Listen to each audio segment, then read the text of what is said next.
और बुलेटिन की शुरुआत कर रहे हैं इस वक्त की बड़ी खबर के साथ जो नैनीताल से आ रही है। चारधाम देवस्थानम एक्ट से जुड़ी हुई ये बड़ी खबर बता दें आपको, 29 जून से उत्तराखंड हाईकोर्ट मामले पर फाइनल सुनवाई करेगा।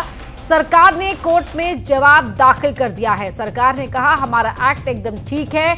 बीजेपी नेता सुब्रमण्यम स्वामी ने सरकार के इस एक्ट को चैलेंज किया है। देवस्थानम एक्ट से जुड़ी हुई ये बड़ी खबर जिसमें फाइनल हियरिंग करेगा नैनीताल हाईकोर्ट 29 जून से, और इससे पहले सरकार ने अपना जवाब दाखिल किया। सरकार ने कहा कि हमारा एक्ट बिल्कुल ठीक ठाक है। तो बीजेपी नेता सुब्रमण्यम स्वामी ने सरकार के इस एक्ट को चुनौती दी है। इससे पहले जो हक हकूकदारी हैं वो बेहद नाराज थे और उन्हीं की अपील पर बीजेपी नेता सुब्रमण्यम स्वामी ने इस एक्ट को चैलेंज किया है। अगली बड़ी खबर देहरादून से आपको बता दें, सीएम त्रिवेंद्र सिंह रावत ने फंड ट्रांसफर किया। पंचायतों को डिजिटल माध्यम से फंड ट्रांसफर किया गया। त्रिस्तरीय पंचायतों के लिए यह फंड ट्रांसफर किया गया है। 238.38 करोड़ की धनराशि को पंचायतों को दिया गया है। 15वें वित्त आयोग और चतुर्थ राज्य वित्त आयोग की धनराशि को डिजिटल ट्रांसफर किया गया है।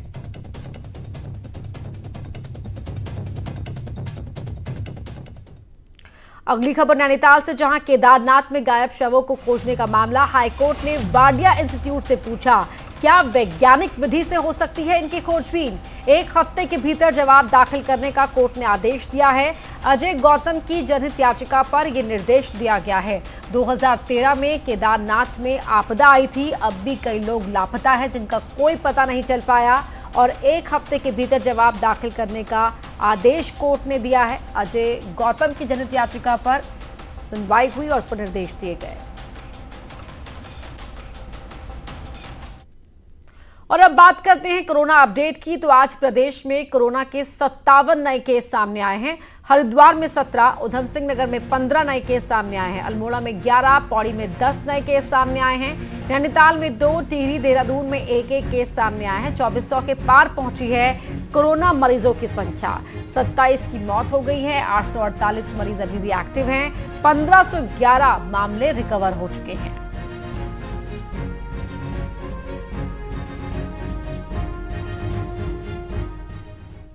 पिथौरागढ़ की मुनस्यारी तहसील में चीन सीमा को जोड़ने वाला वैली ब्रिज टूट गया। यह हादसा उस दौरान हुआ जब मुनस्यारी मिलम रोड में पोकलैंड मशीन को एक ट्रॉला ले जा रहा था।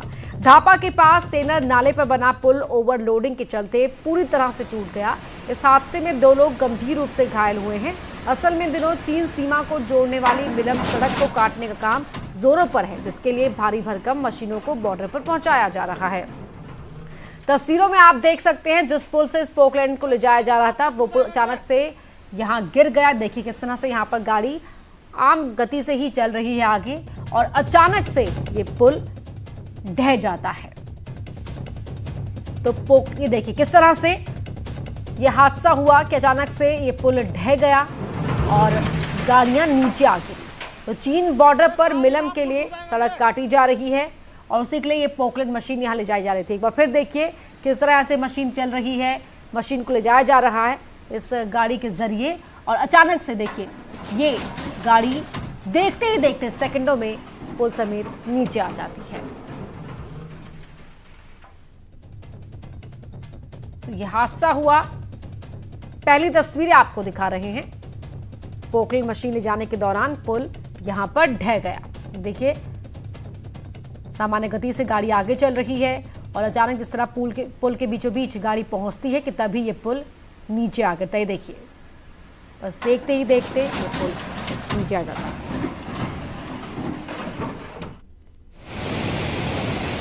मिलम मोटर मार्ग में ये धापा घाट में एक गृह विभाग का एक ब्रिज, वैली ब्रिज, लोडेड गाड़ी ट्राला और जेसीबी मशीन शायद जाने से अत्यधिक भार के कारण वो पुल क्षतिग्रस्त हुआ है। अल्मोड़ा जिले द्वाराहाट के भदौरा गांव में एक मकान में आग लग गई, जिसमें एक बुजुर्ग महिला जिंदा जल गई। परिवार के बाकी 5 लोग खेतों में काम करने के लिए गए थे, तभी मकान से धुआं देख आसपास के लोगों ने जानकारी दी, जिसके बाद पुलिस और प्रशासन मौके पर पहुंचा। महिला के शव को पोस्टमार्टम के लिए भेजा गया। तो बाकी लोग खेती करने के लिए गए हुए थे। महिला घर पर अकेली थी और इस दौरान मकान में आग लग गई और बुजुर्ग महिला इस हादसे का शिकार हो गई। हरिद्वार में शंकराचार्य चौक के पास धोबी घाट पर गंगा किनारे बियर पीता देख हरियाणा से आए युवक। जब ये लोग सरेआम गंगा किनारे बियर पी रहे थे तो वहां पर कई लोग गंगा किनारे टहल रहे थे। इन्हें जमकर लताड़ा, जिसके बाद ये लोग वहां से निकल गए। उत्तराखंड बोर्ड की 10वीं और 12वीं के जो शेष रह गए सब्जेक्ट के एग्जाम अव्यवस्थाओं के बीच सोमवार से शुरू हो गए हैं। अव्यवस्थाएं इसलिए कि बड़ी संख्या में छात्र ऐसे थे जिन तक एग्जाम का पूरा शेड्यूल भी नहीं पहुंचा है। अकेले देहरादून में हाई स्कूल की सोमवार को हो रही उर्दू की परीक्षा के लिए विभाग ने फाइलों में 3 सेंटर बनाए हैं, लेकिन परीक्षा 2 ही सेंटरों में संचालित हो रही है। डीएवी इंटरमीडिएट कॉलेज में बनाए गए एग्जाम सेंटर सहित तमाम जगह छात्र अपने परीक्षा कार्यक्रम के लिए भटकते दिखे, लेकिन उन्हें बताने वाला कोई नहीं था। 12वीं के जिन छात्रों की परीक्षा दूसरी शिफ्ट में यानी 2 बजे से होनी थी, वो सुबह 9 बजे की शिफ्ट में एग्जाम सेंटर पर पहुंच गए थे।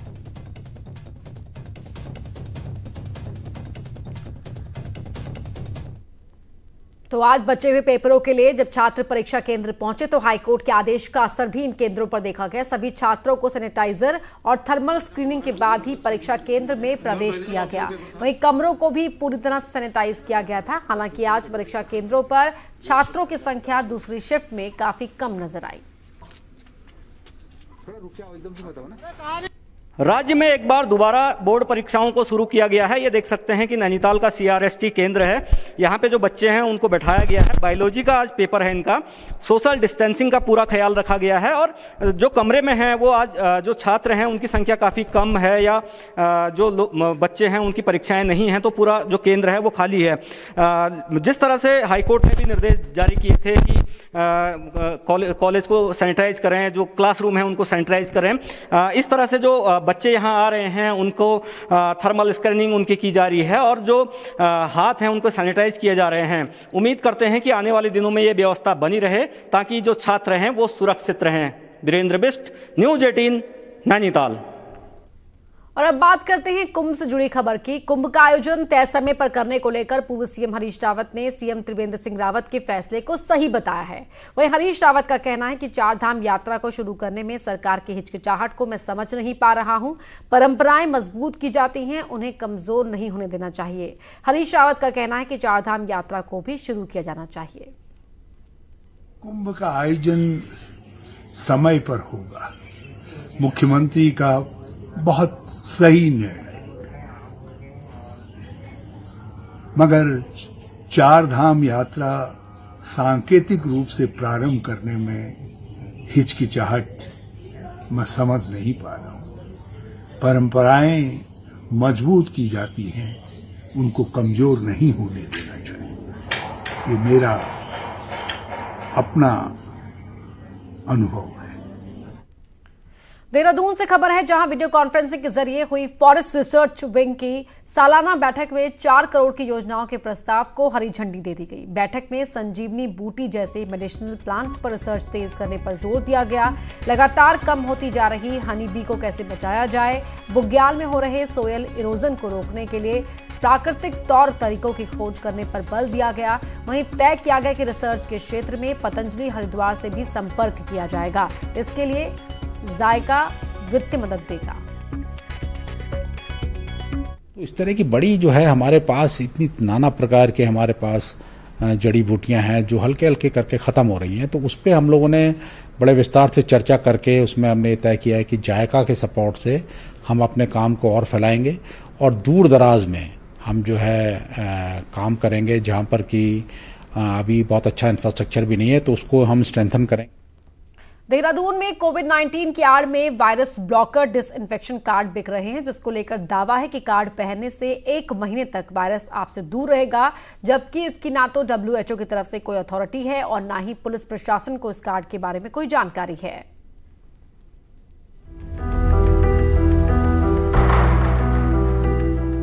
देहरादून में इन दिनों आपको वायरस ब्लॉकर डिसइंफेक्शन कार्ड पहने कई लोग दिख जाएंगे। इस कार्ड को बेचने वाले का दावा है कि वो ये कार्ड दिल्ली से लेकर आया है, जिसकी 1 महीने की वैलिडिटी है और इसे पहनने से वायरस 1 महीने तक बॉडी को छू नहीं पाएगा। कई लोगों ने इस कार्ड को खरीदना भी शुरू कर दिया है। दीदी ये हम लोगों ने जो है परचेज किया है दिल्ली से, और ये जापानीज कंपनी है जो इसको मैन्युफैक्चर कर रही है। जैसे मोदी जी का आह्वान है कि चाइना का बाइकआउट करे जाए, तो चाइना का बाइकआउट जो है हर हिंदुस्तानी को करना चाहिए। इस कार्ड का ये फायदा है कि इसको आप ओपन करेंगे और ओपन करने के बाद आप इसको अपने गले में डालेंगे। ये आपकी बॉडी के साथ टच नहीं होना चाहिए, आपके फैब्रिक के ऊपर रहना चाहिए, और इसका ये फायदा है कि आपके आसपास किसी भी तरह का कोई भी वायरस काम नहीं करेगा। वायरस से दूर रखेगा। एक्चुअली इसके अंदर जो हमें बताया गया या पढ़ा है कि ये अब जैसे कि कोई भी एयरविक वगैरह लेते हैं हम लोग गाड़ी में टांगे, तो अच्छा तो नहीं है लेकिन टांगा हुआ है, ठीक है। और हमारी ये पूरी फैमिली ने पहना है, हमें लगा है कि इससे कुछ फायदा है। अभी तो 3-4 डेज ही हुए हैं, देखते हैं। पूरा 1 महीने की वैलिडिटी है इसकी, तो देखते हैं महीने बाद कैसा रिस्पॉन्स आता है इसका। वहीं पुलिस का कहना है कि ऐसे किसी कार्ड की उन्हें कोई जानकारी नहीं है। एसटीएफ से मामले की जांच करवाएंगे, जबकि डीएम देहरादून का कहना है कि जब तक ऑथेंटिसिटी ना हो लोग कोई भी कार्ड किसी से ना खरीदें। मैं आप सभी से ये अपील करना चाहूँगा कि जो चीज़ें ICMR द्वारा या भारत सरकार के स्वास्थ्य मंत्रालय द्वारा वेरीफाइड हैं, उन्हीं चीज़ों पर भरोसा करें।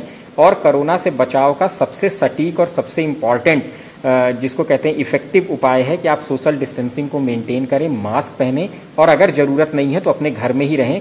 इससे ज़्यादा प्रबल कोई और उपाय जो है इससे बचने का नहीं है। कोविड-19 की आड़ में लोग भले ही अपना धंधा चमका रहे हों, लेकिन WHO की साफ गाइडलाइंस है कि वायरस से बचाव सिर्फ सामाजिक दूरी ही कर सकती है।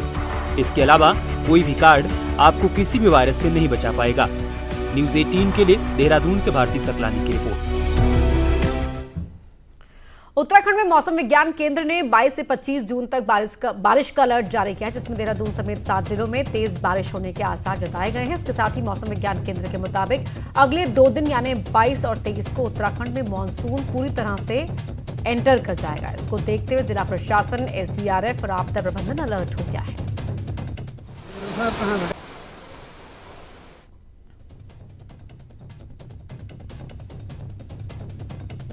देखिए, जो परसों बोला गया था कि 22-23 में यहाँ तक पहुँचने की उम्मीद है, तो 22 में तो आज अभी तक जो रेनफॉल मिली है बहुत ज़्यादा नहीं है, तो आज तो डिक्लेयर नहीं किया गया है।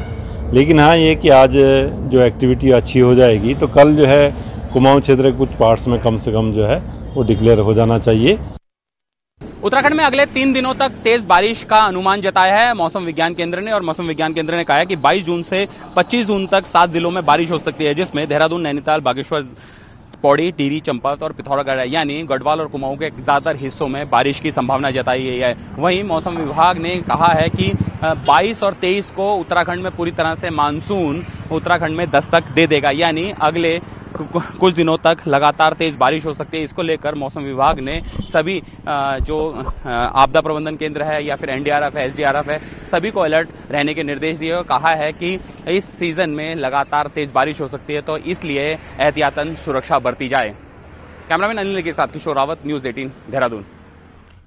उत्तराखंड में मानसून की दस्तक होने जा रही है, जिसको देखते हुए SDRF ने तैयारियां पूरी कर ली हैं। मानसून को देखते हुए राज्य में SDRF का डिप्लॉयमेंट कर दिया गया है। वहीं आपदा को देखकर इस समय राज्य में इस तरह से SDRF को रखा गया है कि किसी इलाके में कोई बड़ी घटना होती है तो टीम महज 2 घंटे में ही रेस्क्यू ऑपरेशन के लिए पहुंच जाए। बता दें कि राज्य में हर साल बरसात के दौरान अक्सर आपदा वाली घटनाएं देखने को मिलती हैं।